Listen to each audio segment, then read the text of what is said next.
حدیث میں بھی ہے، نبی صلی اللہ علیہ وسلم نے ارشاد فرمایا کہ جو آدمی قرآن کی ابتدائی محفل میں، یعنی جب قرآن کا آغاز کوئی کر رہا ہے اور اس نے بلایا ہے، تو جو اس مجلس میں شریک ہونے والے ہیں تو گویا وہ جہاد کی ابتدا میں شریک ہونے والے ہیں، اور جو قرآن کی اختتامی اور تکمیلی مجلس میں شریک ہونے والے ہیں تو گویا وہ جہاد کے آخر میں شریک ہونے والے ہیں اور مال غنیمت میں بھی ان کا حصہ ہے۔ یہ ہے قرآن کی برکت۔ چونکہ بچوں نے قرآن مجید مکمل کیا، آج الحمدللہ مجھے بڑی خوشی ہوئی، میرے بھانجے محمد عمار نے بھی قرآن مجید حفظ مکمل کیا ہے، باقی بچوں کو بھی، ان کی بھی مجھے بڑی خوشی ہوئی، کیونکہ مدرسہ میں پڑھنے والے تمام ہمارے بچے ہوتے ہیں، بلکہ اپنے بچوں سے زیادہ مدرسے میں پڑھنے والے بچے پیارے ہوتے ہیں۔ لوگوں کو تو پتہ نہیں ہوتا، چونکہ ہم اس میدان میں ہیں، الحمدللہ جامعہ قادریہ میں 400 کے قریب طلباء ہیں، تو بعض دفعہ بالکل چھوٹے چھوٹے بچے ہوتے ہیں اور سینکڑوں میل کا سفر کر کے آتے ہیں۔ یقین جانیے ہمیں اپنے بچوں کی تعلیم کی اتنی پرواہ نہیں ہوتی۔ میں نے کبھی اپنے بچوں کے بارے میں اساتذہ سے نہیں پوچھا اتنا کہ کیا پڑھ رہے ہیں، کیسے پڑھ رہے ہیں، لیکن باقی بچوں کی فکر ہوتی ہے، کیونکہ وہ ہمارے پاس امانت ہوتی ہے۔ اس لیے جس مدرسے میں بھی آپ کے بچے پڑھ رہے ہیں تو اس مدرسے کے اساتذہ اور منتظمین پر مکمل اعتماد کرنا چاہیے۔ بعض دفعہ شیاطین گمراہ کرنے کی کوشش کرتے ہیں، اور شیاطین دو قسم کے ہیں، قرآن کہتا ہے شیاطین الانس والجن، انسانوں میں بھی شیطان ہیں اور جنات میں بھی شیطان ہے۔ تو بہرحال آج یہ قرآن کی مجلس ہے، مستورات کا بھی پروگرام ہے، تو اس لیے جو ابھی میں گفتگو کرنے جا رہا ہوں تو اس کا عنوان بتلاتا چلوں کہ قرآن کی روشنی میں گھر کا ماحول کیسے ٹھیک ہوگا، گھر کے معاملات کیسے ٹھیک ہوں گے۔ میں نے سورہ قلم کی آیت پڑھی ہے آپ کے سامنے۔ اللہ تعالیٰ نے نبی صلی اللہ علیہ وسلم کو ارشاد فرمایا وَلَا تُطِعْ كُلَّ حَلَّافٍ مَّهِينٍ هَمَّازٍ مَّشَّاءٍ بِنَمِيمٍ مَّنَّاعٍ لِّلْخَيْرِ مُعْتَدٍ أَثِيمٍ عُتُلٍّ بَعْدَ ذَلِكَ زَنِيمٍ۔ اللہ نے تقریباً 10 بد اخلاقیاں بتلائی ہیں کہ اگر گھر سے یہ 10 برائیاں مٹ جائیں تو اللہ نے وعدہ کیا ہے کہ میں تمہارے گھروں کو ٹھیک کر دوں گا، تمہارے گھر کا ماحول بالکل درست ہو جائے گا، کیونکہ بچوں پر گھر کے ماحول کا بڑا اثر ہوتا ہے۔ میں ان آیات کا پس منظر بیان کر کے پھر اپنے موضوع کی طرف آتا ہوں۔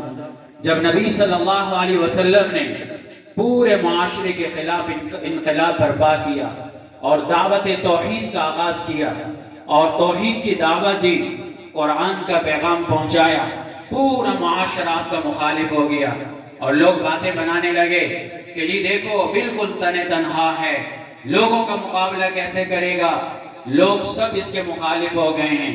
معاذ اللہ، ولید بن مغیرہ نے تو یہاں تک کہا کہ آپ مجنون ہیں۔ اللہ نے قسمیں اٹھا کر اس کو منہ توڑ جواب دیا۔ اللہ نے کیا کہا؟